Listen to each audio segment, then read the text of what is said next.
Ed, under President Joe Biden, the Department of Energy really refocused on renewable electricity, on transmission, on projects like hydrogen hubs and so on, under the leadership of Jigar Shah, who I've done a number of interviews with.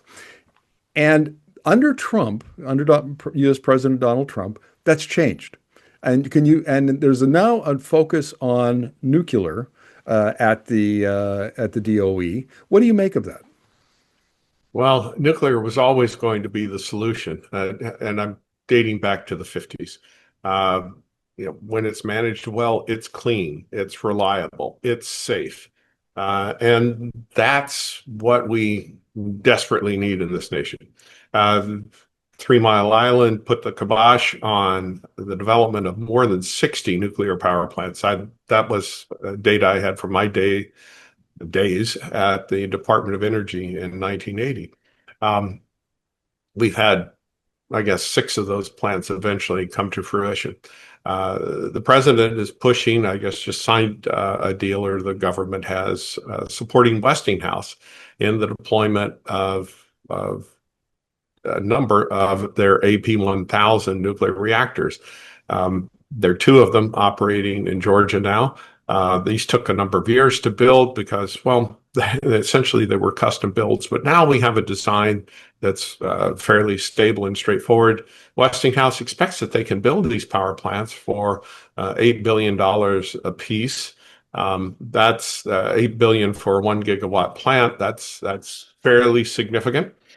We know that a solar farm of the similar size would be about 2 gigawatts. If we add the solar farm with the necessary battery farms and the additional solar farm, we're almost cost competitive on the front end capital, the overnight capital cost. And so there is a great attraction for nuclear. The challenge is, we're looking at not starting these for 5 years at best. Yeah, nuclear seems to be a long-term answer to a short-term problem. Um, but I have to point out one of the features of this deal, which is, and it's rife with irony, and that is that Westinghouse is owned by Canadians, 51% by Brookfield Assets, who was, and one of their major directors was Mark Carney, who's now the Prime Minister of Canada. And the other is by Cameco, which owns 49% of it. And I don't know if you're aware of this, Ed, but Cameco got its start in the 80s as a government-owned uranium mining company. So here, Donald Trump's department has signed an agreement, an $80 billion agreement to do nuclear development with a Canadian company that essentially, and while he's making very rude comments in the media about how difficult we are and how nasty we are when it comes to trade negotiations. What do you make of that irony, or does it even matter?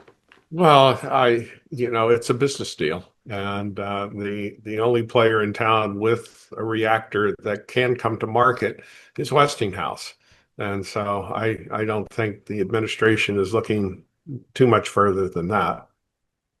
Fair enough. So you talked about the AP1000, which would be a gigawatt, but what about small modular reactors? These have got, in Canada, governments like Alberta and Saskatchewan have signed working or MOUs to work together to develop SMRs.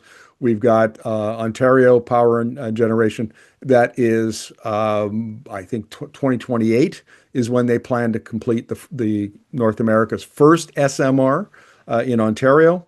Um, what's your take on whether or not SMRs will be a major contributor or even a small contributor to North American power generation? It really depends on how quickly they can get to market. Dow Chemical has signed contracts for 4 SMRs at their Seadrift, Texas plant, 80 megawatts each. Yeah, the U.S. has 3 companies that make these SMRs for submarines and aircraft carriers. These are essentially government-owned joint ventures run by contractors. We have the ability to do this. The regulatory hurdles are that these reactors use enriched uranium well beyond what is used for, say, an AP1000. And by nature, these reactors are sealed when they're completed. They have a 20, 25, 30-year operating life, at which point they're then carted to a facility in Arizona or Nevada where they're guarded. Um, I don't know that many people would want to go take apart something that's got a lot of hot uranium in it, but that's one of the fears.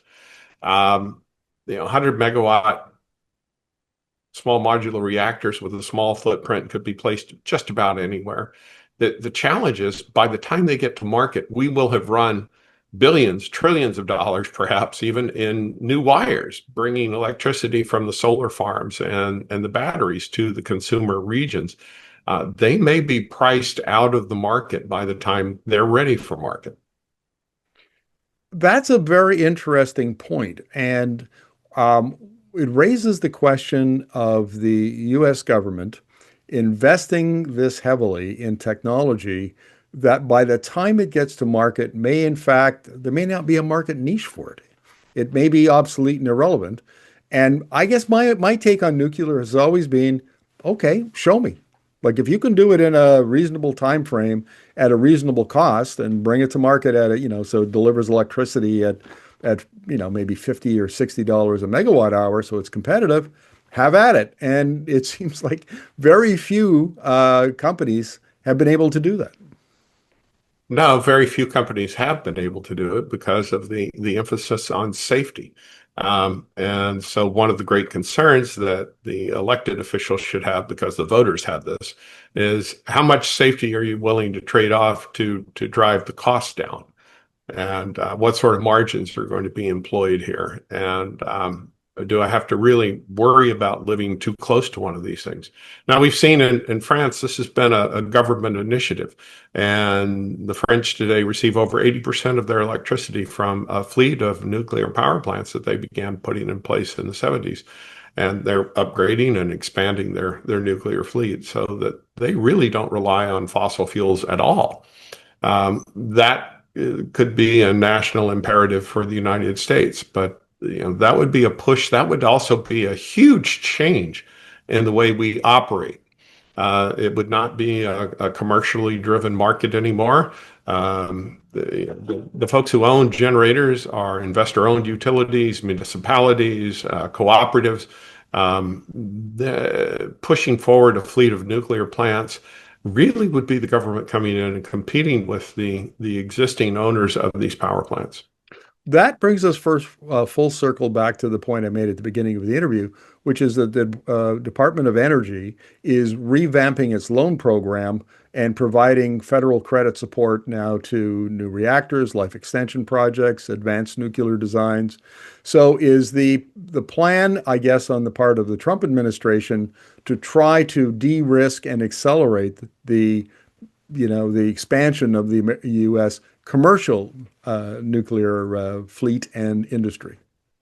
Yes, absolutely. The reason Westinghouse is now owned by Brookfield and is because they lost their shirts doing the Vogtle plants, and uh, building something with a fixed cost in an era where any regulator or engineer can rewrite a plan or suggest rewrites or delay.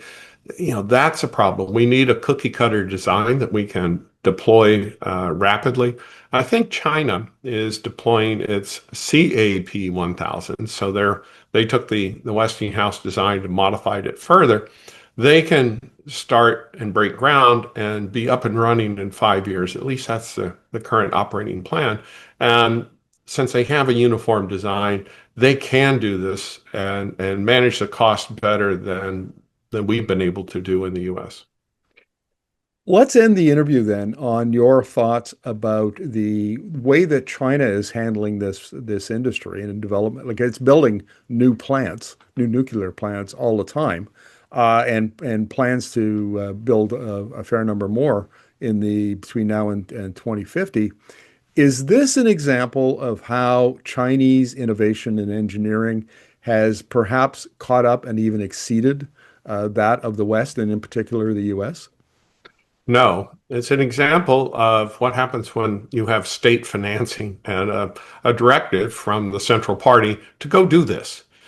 In the US, we don't really operate that way. I mean, there are a couple of federally driven owned power agencies, Tennessee Valley Authority, Bonneville Power Administration, the Reclamation Bureau, which runs most of the dams across the United States, the U.S. Corps of Engineers. But they're not in the business of marketing and connecting the grid. We leave that mainly to the local officials.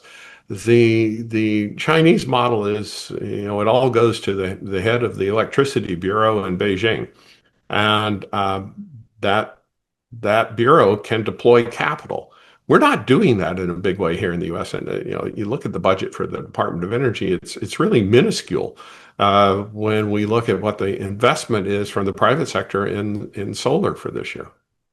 So, if I understand you correctly, the primary difference here is yes, the Americans are still ahead in terms of engineering and engineering capacity, innovation capacity, but the Chinese deploy because of the central government, but not only the central government. I think this is an important point. It's also the provincial government and local governments deploy capital to do this kind of work, and altogether, that ability to deploy capital more of it and more quickly is the competitive advantage here. Was that fair to say?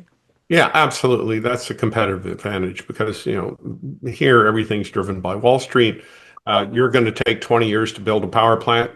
If I don't get a return next quarter, let's forget about it. My friend Jim Duderstadt, the late professor of engineering, nuclear engineering, and late president of the University of Michigan, told me that his 1976 book on building nuclear power plants had never sold more than it had year in, year out, just shortly. And he said all the copies are going to China. Oh, isn't that interesting? Ed, fascinating insights as always. Thank you very much for this. You're welcome.